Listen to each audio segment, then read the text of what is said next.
The Assembly will hear an address by His Excellency Donald Trump, President of the United States of America. I request protocol to escort His Excellency and invite him to address the Assembly.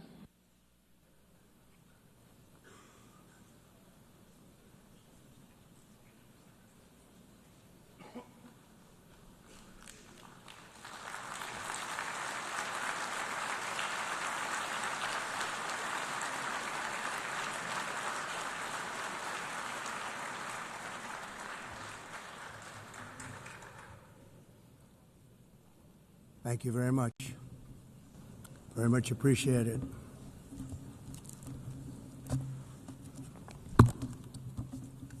And I don't mind making this speech without a teleprompter, because the teleprompter is not working. I feel very happy to be up here with you nevertheless, and that way you speak more from the heart. I can only say that whoever's operating this teleprompter is in big trouble.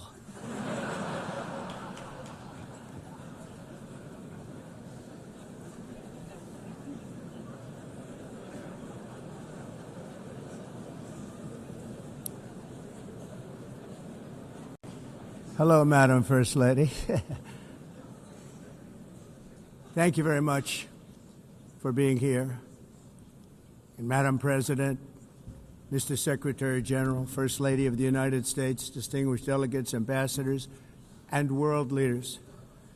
6 years have passed since I last stood in this grand hall and addressed a world that was prosperous and at peace in my first term.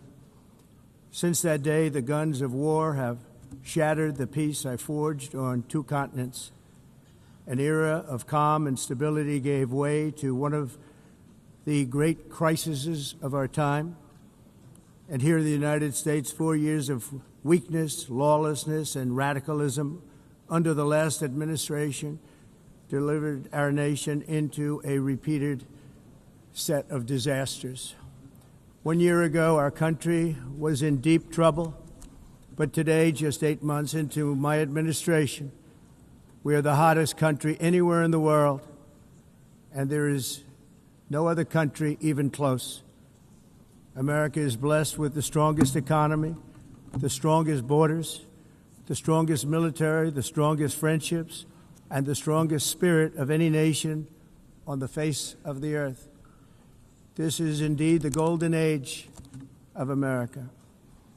We are rapidly reversing the economic calamity we inherited from the previous administration, including ruinous price increases and record-setting inflation like we've never had before.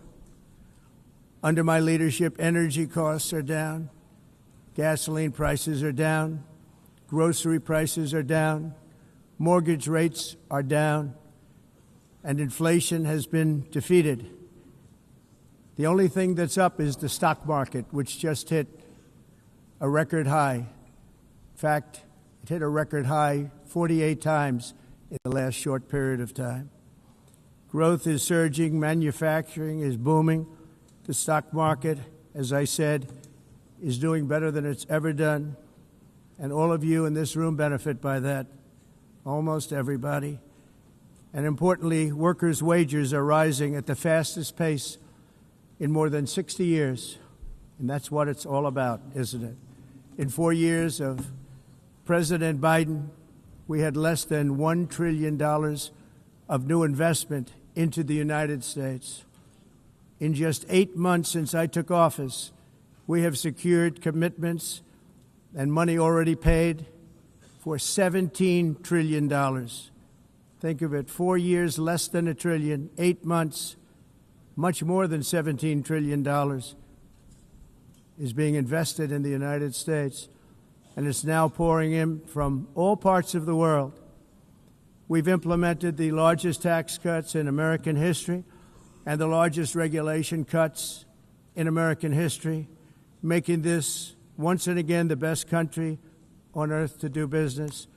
And many of the people in this room are investing in America, and it's turned out to be an awfully good investment during this 8-month period. In my first term, I built the greatest economy in the history of the world. We had the best economy ever, history of the world. And I'm doing the same thing again, but this time it's actually much bigger and even better. The numbers far surpass my record-setting first term. On our southern border, we have successfully repelled a colossal invasion, and for the last 4 months, and that's 4 months in a row, the number of illegal aliens admitted and entering our country has been 0. Hard to believe, because if you look back just a year ago, it was millions and millions of people pouring in from all over the world, from prisons, from mental institutions, drug dealers. All over the world they came. They just poured into our country with the ridiculous open border policy of the Biden administration. Our message is very simple. If you come illegally into the United States, you're going to jail, or you're going back to where you came from, or perhaps even further than that. You know what that means. I want to thank the country of El Salvador for the successful and professional job they've done in receiving and jailing so many criminals that entered our country. And it was under the previous administration that the number became record-setting, and they're all being taken out. We have no choice. And other countries have no choice, because other countries are in the exact same situation with immigration. It's destroying your country, and you have to do something about it. On the world stage, America is respected again like it has never been respected before. You think about 2 years ago, 3 years ago, 4 years ago, or 1 year ago, we were a laughingstock all over the world. At the NATO summit in June, virtually all NATO members formally committed to increase defense spending at my request from 2% to 5% of GDP, making our alliance far stronger and more powerful than it was ever before. In May, I traveled to the Middle East to visit my friends and rebuild our partnerships in the Gulf and those valued relationships with Saudi Arabia, Qatar, and the UAE, and other countries are now, I believe, closer than ever before. My administration has negotiated one historic trade deal after another, including with the United Kingdom, the European Union, Japan, South Korea, Vietnam, Indonesia, the Philippines, Malaysia, and many, many others. Likewise, in a period of just 7 months, I have ended 7 unendable wars. They said they were unendable. You're never going to get them solved. Some were going for 31 years, 2 of them, 31, think of it, 31 years. One was 36 years. One was 28 years. I ended 7 wars. And in all cases, they were raging with countless thousands of people being killed. This includes Cambodia and Thailand, Kosovo and Serbia, the Congo and Rwanda, a vicious, violent war that was, Pakistan and India, Israel and Iran, Egypt and Ethiopia, and Armenia and Azerbaijan. It included all of them. No president or prime minister, and for that matter, no other country has ever done anything close to that. And I did it in just 7 months. It's never happened before. There's never been anything like that. I'm very honored to have done it. It's too bad that I had to do these things instead of the United Nations doing them. And sadly, in all cases, the United Nations did not even try to help in any of them. I ended 7 wars, dealt with the leaders of each and every one of these countries, and never even received a phone call from the United Nations offering to help in finalizing the deal. All I got from the United Nations was an escalator that on the way up stopped right in the middle. If the First Lady wasn't in great shape, she would have fallen, but she's in great shape. We're both in good shape. We both stood. And then a teleprompter that didn't work. These are the two things I got from the United Nations, a bad escalator and a bad teleprompter. Thank you very much. And by the way, it's working now. It just went on. Thank you. I think I should just do it the other way. It's easier. Thank you very much. I didn't think of it at the time because I was too busy working to save millions of lives. That is the saving and stopping of these wars. But later I realized that the United Nations wasn't there for us. They weren't there. I thought of it really after the fact, not during these negotiations, which were not easy. That being the case, what is the purpose of the United Nations? The UN has such tremendous potential. I've always said it. It has such tremendous, tremendous potential, but it's not even coming close to living up to that potential. For the most part, at least for now, all they seem to do is write a really strongly worded letter and then never follow that letter up. It's empty words, and empty words don't solve war. The only thing that solves war and wars is action. Now, after ending all of these wars and also earlier negotiating the Abraham Accords, which is a very big thing for which our country received no credit, never receives credit. Everyone says that I should get the Nobel Peace Prize for each one of these achievements. But for me, the real prize will be the sons and daughters who live to grow up with their mothers and fathers, because millions of people are no longer being killed in endless and unglorious wars. What I care about is not winning prizes, it's saving lives. We saved millions and millions of lives with the 7 wars. And we have others that we're working on, and you know that. Many years ago, a very successful real estate developer in New York, known as Donald J. Trump, I bid on the renovation and rebuilding of this very United Nations complex. I remember it so well. I said at the time that I would do it for $500 million, rebuilding everything. It would be beautiful. I used to talk about, I'm going to give you marble floors. They're going to give you terrazzo. I'm going to give you the best of everything. You're going to have mahogany walls. They're going to give you plastic. But they decided to go in another direction, which was much more expensive at the time, and which actually produced a far inferior product. And I realized that they did not know what they were doing when it came to construction, and that their building concepts were so wrong, and the product that they were proposing to build was so bad and so costly. It was going to cost them a fortune. And I said, and wait till you see the overruns. Well, I turned out to be right. They had massive cost overruns and spent between $2 and $4 billion on the building and did not even get the marble floors that I promised them. You walk on terrazzo. Do you notice that? As far as I'm concerned, frankly, looking at the building and getting stuck on the escalator, they still haven't finished the job. They still haven't finished. That was years ago. The project was so corrupt that Congress actually asked me to testify before them on the tremendous waste of money, because it turned out that they had no idea what it was, but they knew it was anywhere between $2 and $4 billion as opposed to $500 million with a guarantee. But they had no idea, and I said it cost much more than $5 billion. Unfortunately, many things in the United Nations are happening just like that, but on an even much bigger scale, much, much bigger. Very sad to see.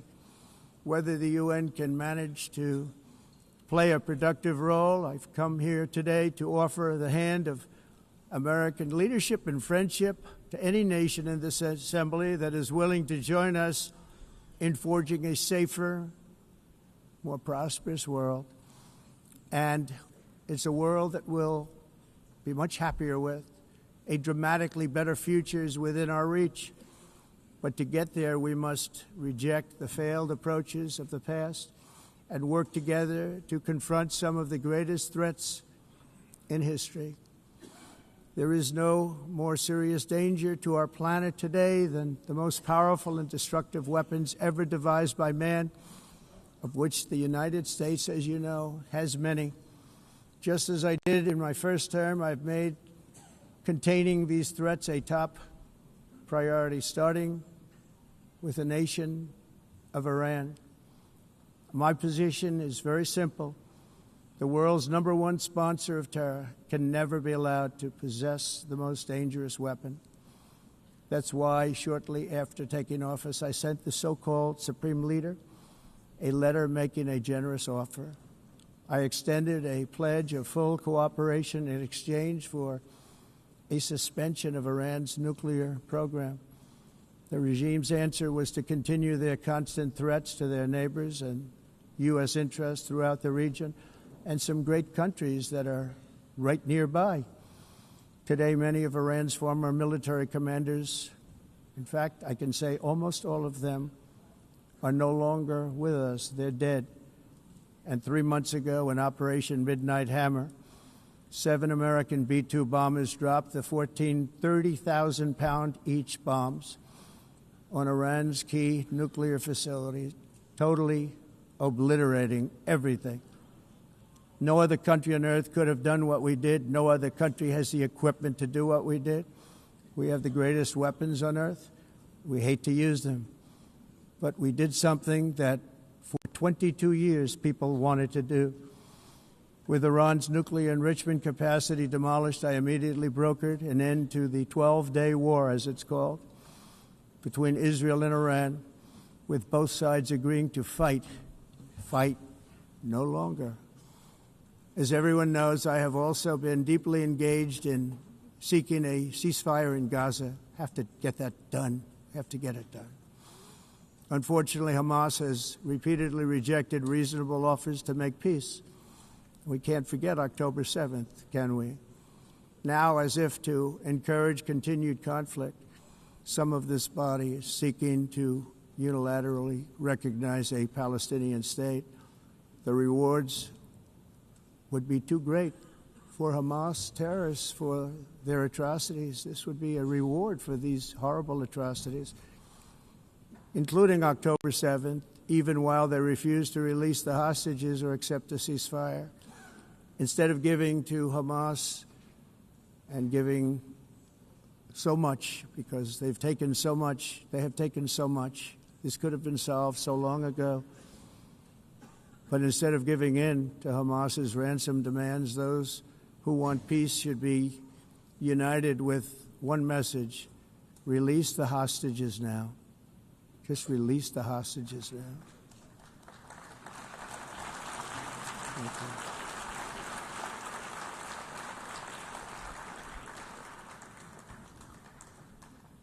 Thank you. As we have got to come together, and we will come together, got to get it done. We have to stop the war in Gaza immediately. We have to stop it. We have to get it done.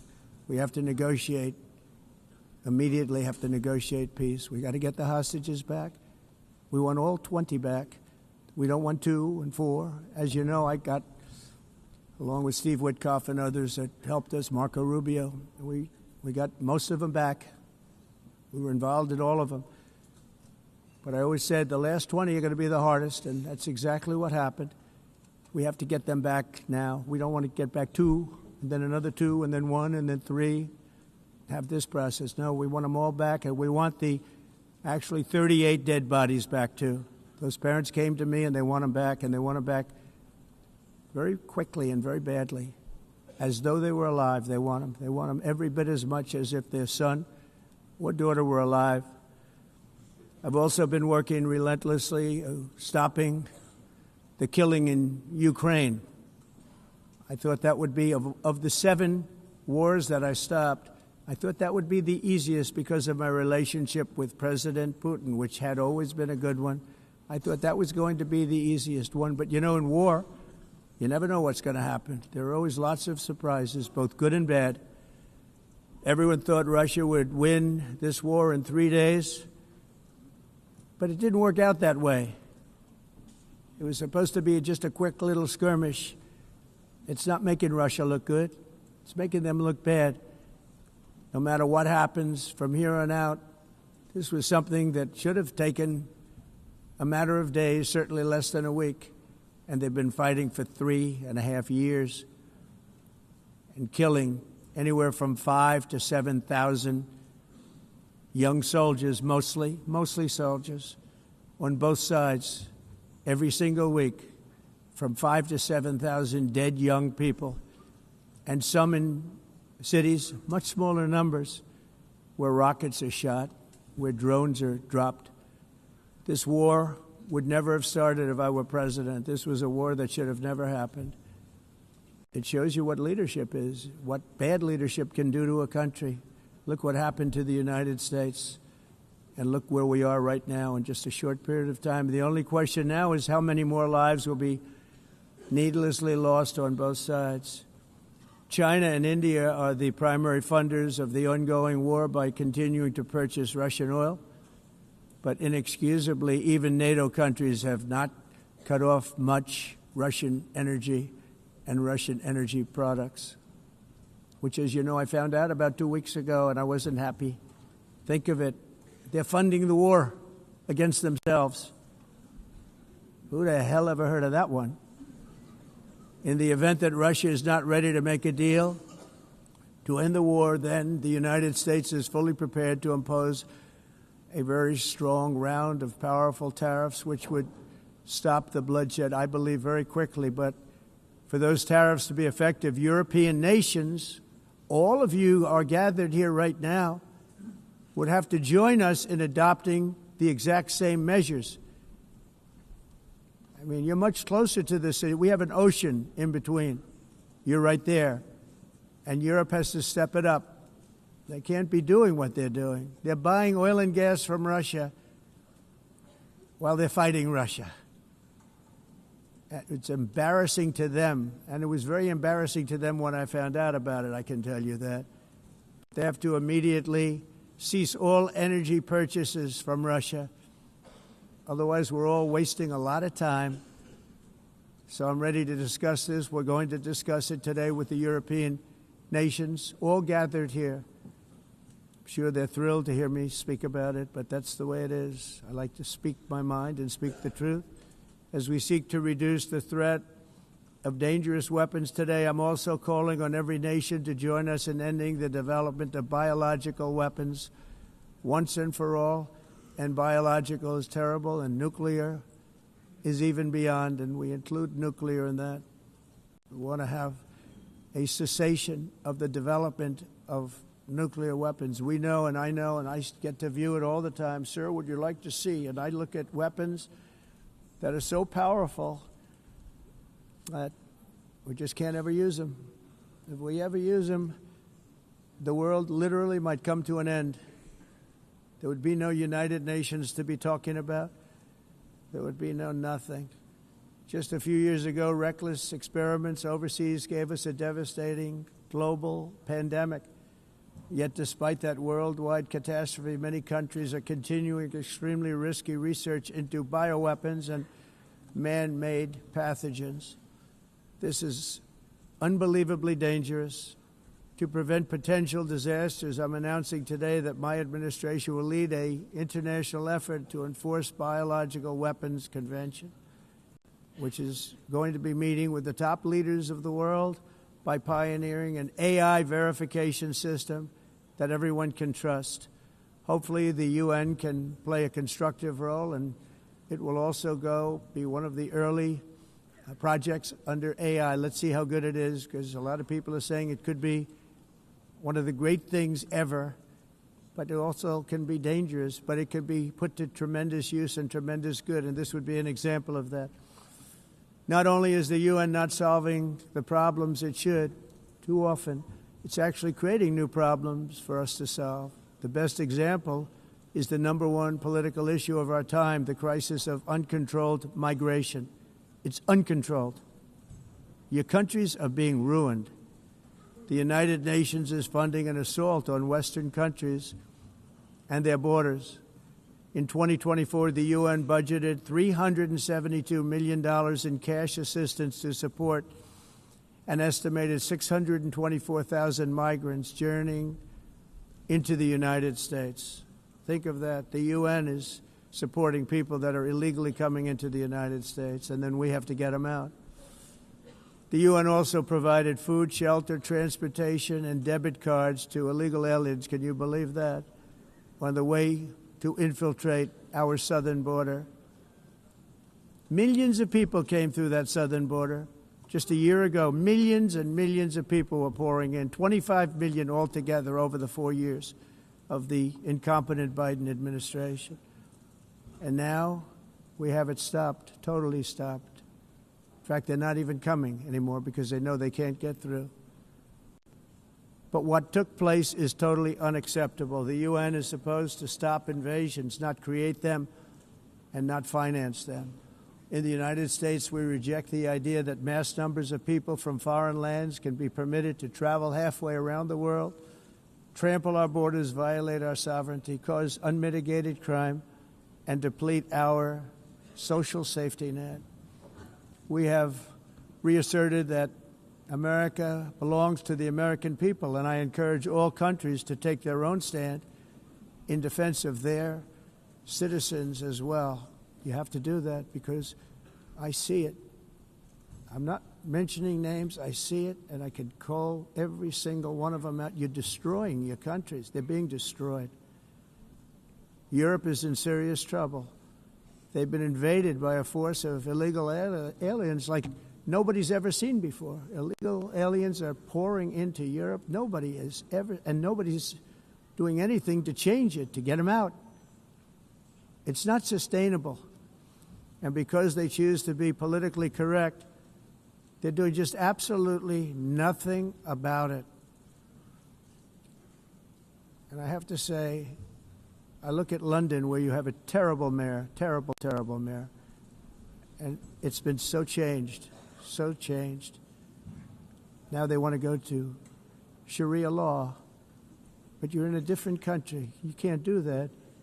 Both the immigration and their suicidal energy ideas will be the death of Western Europe if something is not done immediately. This cannot be sustained.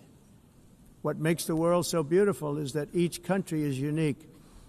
But to stay this way, every sovereign nation must have the right to control their own borders. You have the right to control your borders, as we do now, and to limit the sheer numbers of migrants entering their countries and paid for by the people of that nation that were there and that built that particular nation at the time. They put their blood, sweat, tears, money into that country, and now they're being ruined. Proud nations must be allowed to protect their communities and prevent their societies from being overwhelmed by people they have never seen before, with different customs, religions, with different everything. Where migrants have violated laws, lodged false asylum claims, or claimed refugee status for illegitimate reasons, they should, in many cases, be immediately sent home. And while we will always have a big heart for places and people that are struggling and truly compassionate, answers will be given. We have to solve the problem, and we have to solve it in their countries, not create new problems in our countries. And we are very helpful to a lot of countries that are just not able to send their people anymore. They used to send them to us in caravans of 25,000, 30,000 people each. These massive caravans of people pouring into our country, totally unchecked and unvetted. But not anymore.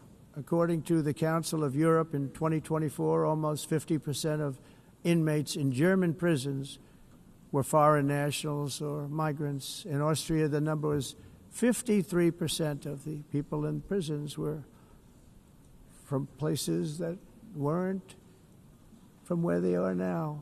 In Greece, the number was 54%, and in Switzerland, beautiful Switzerland, 72% of the people in prisons are from outside of Switzerland.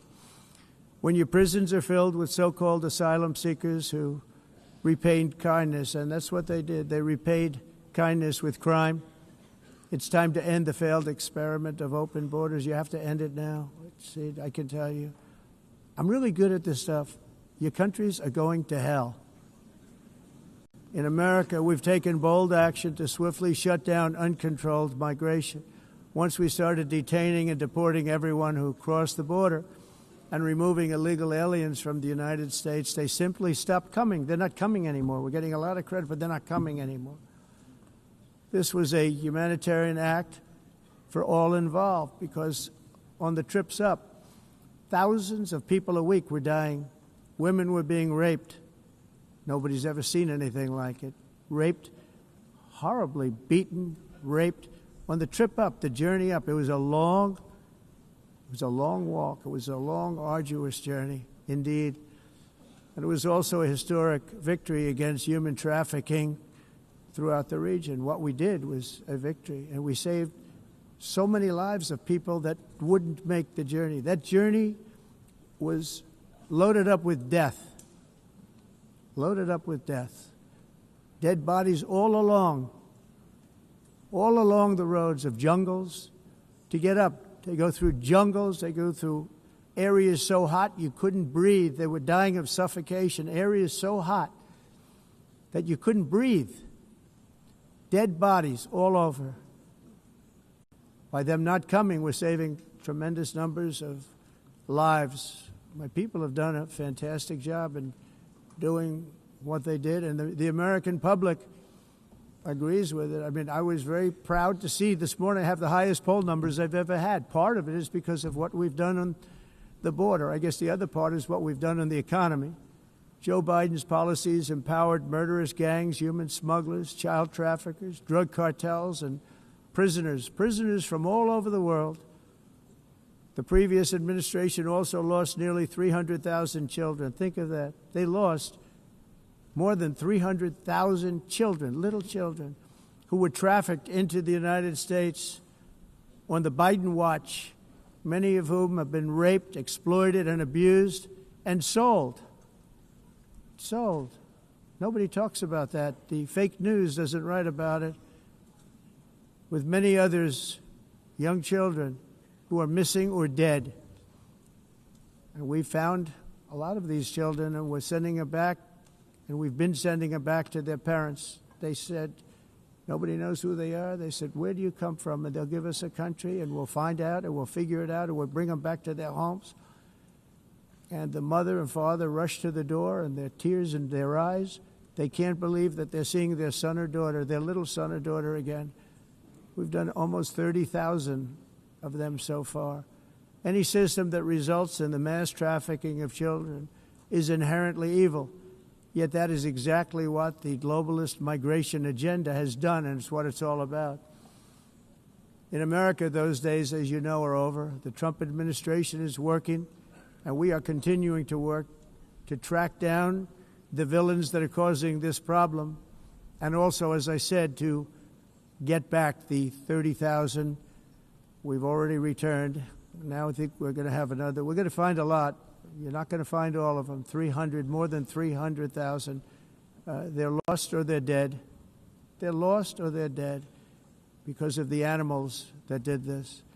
To protect our citizens, I've also designated multiple savage drug cartels as far as and you see this, and you see it happening right before your eyes. Let's put it this way. People don't like taking big loads of drugs in boats anymore. There aren't too many boats that are traveling on the seas by Venezuela. They tend not to want to travel very quickly anymore. And we've virtually stopped drugs coming into our country by sea. We call them the water drugs. They kill hundreds of thousands of people. I've also designated multiple savage drug cartels as far as foreign terrorist organizations, along with two bloodthirsty transnational gangs, probably the worst gangs anywhere in the world, MS-13 and Tren de Aragua. Tren de Aragua is from Venezuela, by the way. Such organizations torture, maim, mutilate, and murder with impunity. They're the enemies of all humanity. For this reason, we've recently begun using the supreme power of the United States military to destroy Venezuelan terrorists and trafficking networks led by Nicolas Maduro. To every terrorist thug smuggling poisonous drugs into the United States of America, please be warned that we will blow you out of existence. That's what we're doing. We have no choice. Can't let it happen. They're destroying I believe we lost 300,000 people last year to drugs, 300,000. Fentanyl and other drugs. Each boat that we sink carries drugs that would kill more than 25,000 Americans. We will not let that happen. Energy is another area where the United States is now thriving like never before. We're getting rid of the falsely named renewables. By the way, they're a joke. They don't work. They're too expensive. They're not strong enough to fire up the plants that you need to make your country great. The wind doesn't blow. Those big windmills are so pathetic and so bad, so expensive to operate. And they have to be rebuilt all the time, and they start to rust and rot. Most expensive energy ever conceived, and it's actually energy. You're supposed to make money with energy, not lose money. You lose money, the governments have to subsidize. You can't put them out without massive subsidies. And most of them are built in China, and I give China a lot of credit. They build them, but they have very few wind farms. So why is it that they build them and they send them all over the world, but they barely use them? You know what they use? Coal. They use gas. They use almost anything, but they don't like wind. But they sure as hell like selling the windmills.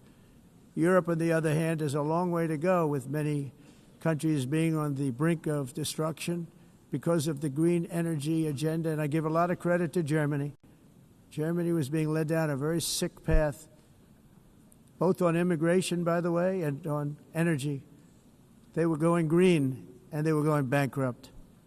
And the new leadership came in, and they went back to where they were, with fossil fuel and with nuclear, which is good. It's now safe, and you can do it properly. But they went back to where they were, and they opened up a lot of different plants, energy-producing plants, and they're doing well. I give Germany a lot of credit for that. They've said this is a disaster, what's happening. They were going all green. All green is all bankrupt. That's what it represents. And it's not politically correct. I'll be very badly criticized for saying it, but I'm here to tell the truth. I don't care. It doesn't matter to me. I'm in New York City. I'm feeling a lot safer. Crime, we're getting crime down. And by the way, speaking of crime, Washington, D.C. Washington, D.C. was the crime capital of America. Now it's after 12 days, it's a totally safe city.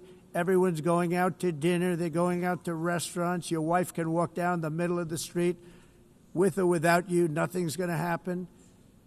My people have done a fantastic job. And yes, I called in the National Guard, and the National Guard took care of business. And they weren't politically correct, but they took care of business. We got 1,700 career criminals out, brought them back to where they came from, the countries where they came from, or put them in jails.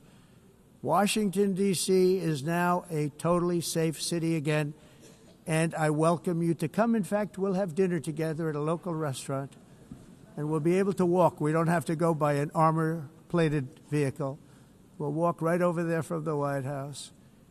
They've given up their powerful edge, a lot of the countries that we're talking about, in oil and gas, such as essentially closing the great North Sea oil. Oh, the North Sea, I know it so well.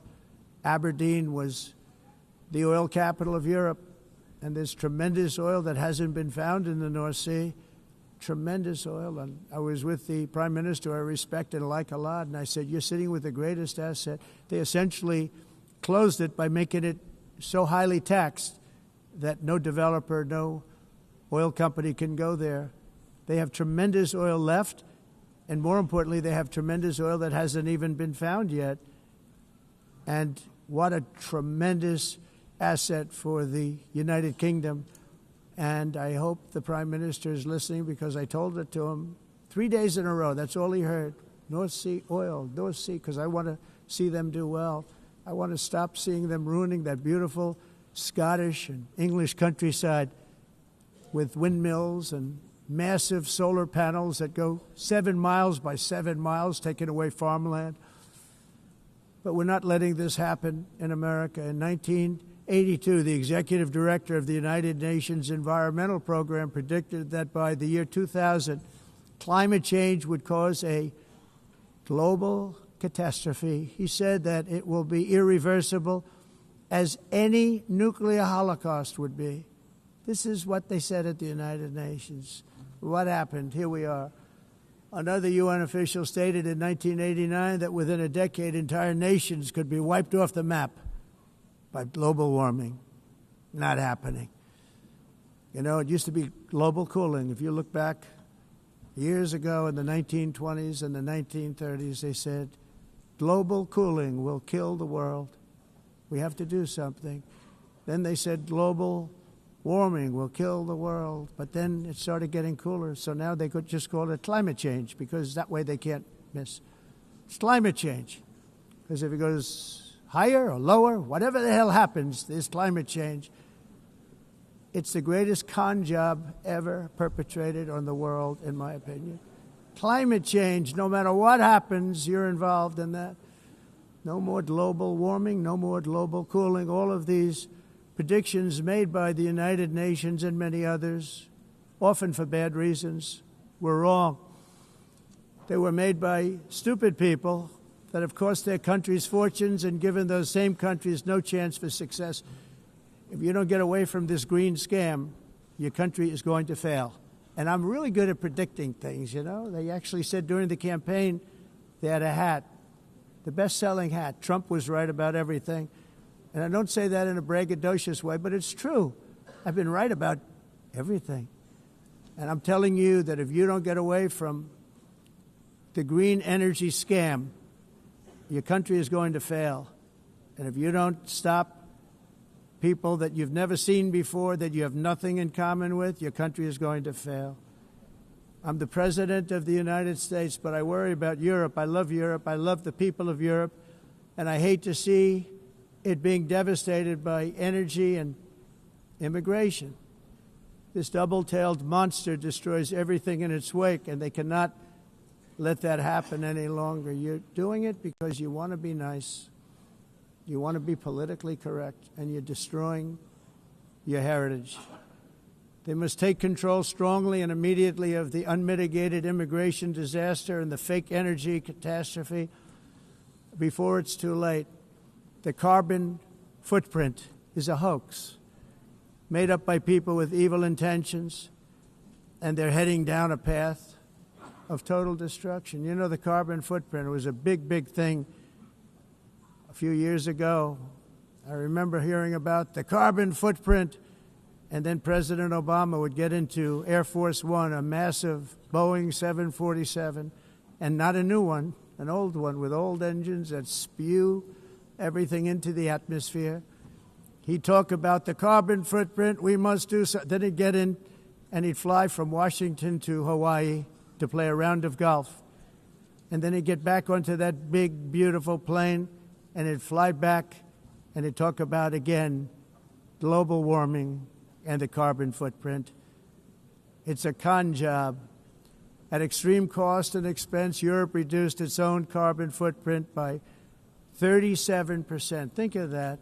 Congratulations, Europe. Great job. You cost yourself a lot of jobs, a lot of factories closed, but you reduced the carbon footprint by 37%. However, for all of that sacrifice and much more, it's been totally wiped out and then some by a global increase of 54%. Much of it coming from China and other countries that are thriving around China, which now produces more CO2 than all the other developed nations in the world. So all of these countries are working so hard on the carbon footprint, which is nonsense, by the way. It's nonsense. You know, it's interesting. In the United States, we have still radicalized environmentalists, and they want the factories to stop. Everything should stop. No more cows. We don't want cows anymore. I guess they want to kill all the cows. They want to do things that are just unbelievable, and you have it too. But, you know, we have a border, strong, and we have a shape, and that shape doesn't just go straight up. That shape is amorphous when it comes to the atmosphere. And if we had the most clean air, and I think we do, we have very clean air. We have the cleanest air we've had in many, many years. But the problem is that other countries, like China, which has air that's a little bit rough, it blows And no matter what you're doing down here, the air up here tends to get very dirty because it comes in from other countries where their air isn't so clean. And the environmentalists refuse to acknowledge that. Same thing with garbage. In Asia, they dump much of their garbage right into the ocean. And over about a 1 week and 2 week journey, it flows right past Los Angeles. You've seen it. Massive amounts of garbage, almost too much to do anything about, flowing past Los Angeles, past San Francisco, and then somebody will get in trouble because he dropped a cigarette on the beach. The whole thing is crazy. The primary effect of these brutal green energy policies has not been to help the environment, but to redistribute manufacturing and industrial activity from developed countries that follow the insane rules that are put down to polluting countries that break the rules and are making a fortune. They're making a fortune. European electricity bills are now 4 to 5 times more expensive than those in China, and 2 to 3 times higher than the United States. And our bills are coming way down. You probably see that our gasoline prices are way down. You know, we have an expression, drill. Nós reduzimos os custos de energia porque nós faremos, como a expressão, vamos fazer tudo isso, reduzir os custos de energia, e os custos diminuíram nos Estados Unidos. Por exemplo, se você olhar nos países em faturas de energia, nós não climatizamos, mas nós nos Estados Unidos conseguimos usar eles e evitar aumento da temperatura, e porque é muito caro também usar nada e ninguém usa. Tudo isso a mudança. Essa agenda mundialista não tem nenhum sentido. País That's why in America I withdrew from the fake Paris Climate Accord, where, by the way, America was paying so much more than every country. Others weren't paying. China didn't have to pay until 2030. Russia was given an old standard that was easy to meet, a 1990 standard. But for the United States, we're supposed to pay like $1 trillion. And I said, this is another scam. The fact is, the United States has been taken advantage of by the world for many, many years, but not any longer, as you probably noticed. I unleashed massive energy production and signed historic executive orders to hunt for oil, but we don't have to do much hunting because we have the most oil of any nation anywhere, oil and gas in the world. And if you add coal, we have the most of any nation in the world. Clean, I call it clean, beautiful coal. You can do things today with coal that you couldn't have done 10 years ago, 15 years. So I have a little standing order in the White House. Never use the word coal, only use the words clean, beautiful coal. Sounds much better, doesn't it? But we stand ready to provide any country with abundant, affordable energy supplies if you need them, when most of you do. We're proudly exporting energy all over the world. We're now the largest exporter. In the United States, we want trade and robust commerce with all nations, everybody. We want to help nations. We're going to help nations. But it must also be fair and reciprocal. The challenge with trade is much the same with climate. The countries that followed the rules, all their factories have been plundered. It's really sad to watch. They've been broken. They've been broken by countries that broke the rules.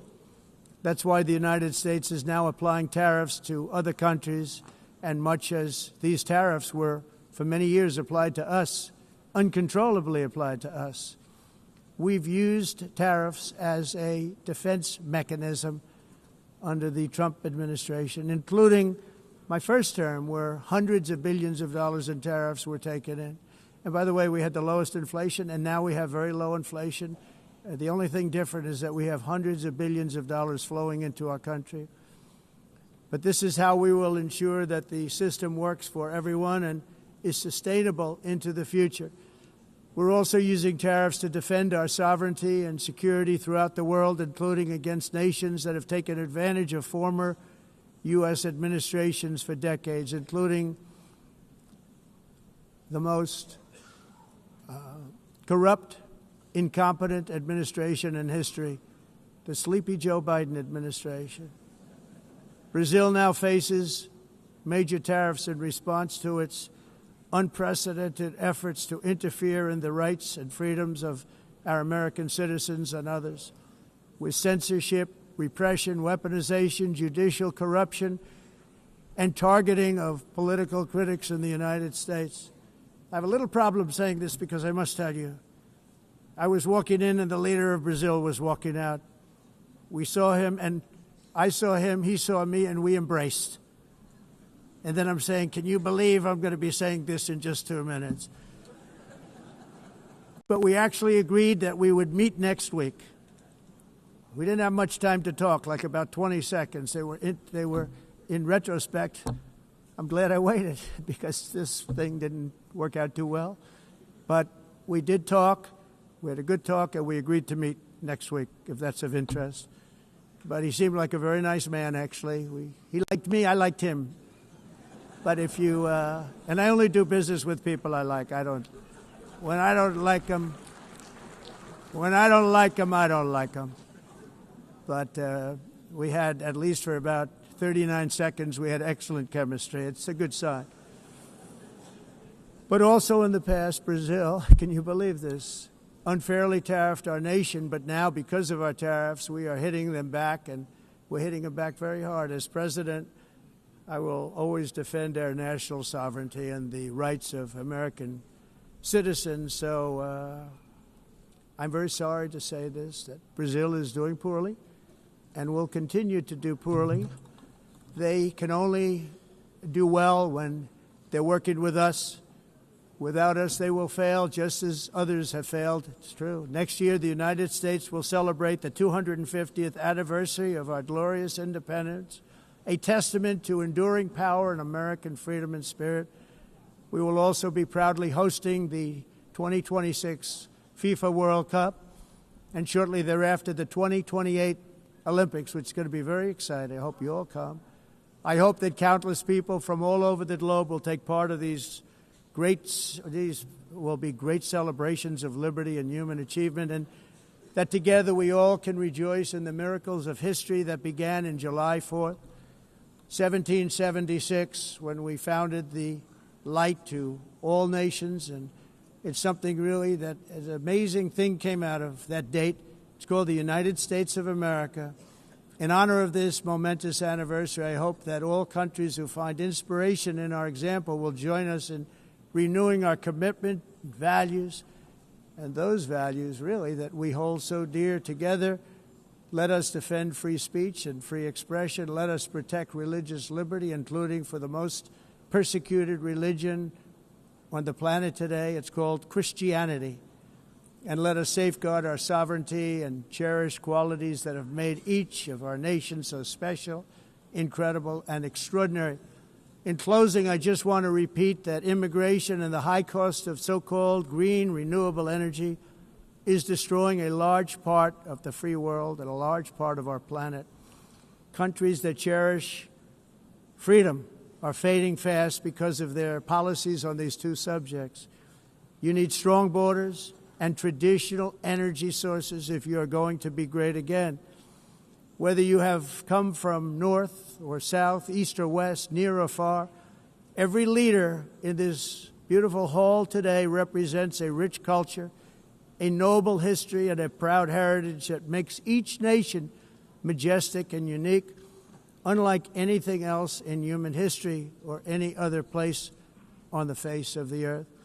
From London to Lima, from Rome to Athens, from Paris to Seoul, from Cairo to Tokyo and Amsterdam to right here in New York City, we stand on the shoulders of the leaders and legends, generals and giants, heroes and titans who won and built our beloved nations, all of our nations, with their own courage, strength, spirit, and skill. Our ancestors climbed mountains, conquered oceans, crossed deserts, and trekked over wide open plains. They charged into thunderous battles, plunged into grave dangers, and they were soldiers and farmers and workers and warriors and explorers and patriots. They built towns into cities, tribes into kingdoms, ideas into industries, and small islands into mighty empires. You're a part of all of that. They were champions for their people who never gave up and who never, ever gave in. Their values defined our national identities. Their visions forged our magnificent destiny. Everybody in this room is a part of it in your own way. Each of us inherits the deeds and the myths, the triumphs, the legacies of our own heroes and founders who so bravely showed us the way. Our ancestors gave everything for homelands that they defended with pride, with sweat, with blood, with life, and with death. Now the righteous task of protecting the nations that they built belongs to each and every one of us. So together let us uphold our sacred duty to our people and to our citizens. Let us protect their borders, ensure their safety, preserve their cultures, treasure, and traditions, and fight, fight, fight for their precious dreams and their cherished freedoms. And in friendship and really a beautiful vision, let us all work together to build a bright, beautiful planet, a planet that we all share, a planet of peace and a world that is richer, better, and more beautiful than ever before. That can happen. It will happen. It will happen, and I hope it can happen and start right now, right at this moment. We'll turn it around. We're going to make our countries better, safer, more beautiful. We're going to take care of our people. Thank you very much. It's been an honor. God bless the nations of the world. Thank you very much. Bye.